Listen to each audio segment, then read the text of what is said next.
এখানে এসে একটু রান্নাঘরে করবো, একটু চা বানাবো। সারাদিন ঘুমিয়ে আসছিলাম, কিছু করছি না। আজকে বৃষ্টিও ছিল, ভাবছি বাইরেও বাইরেতেও পারছি না।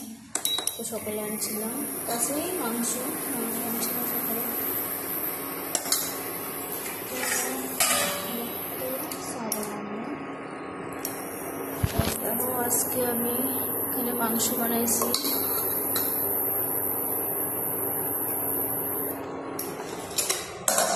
চায়ের লেগে রেডি করুন।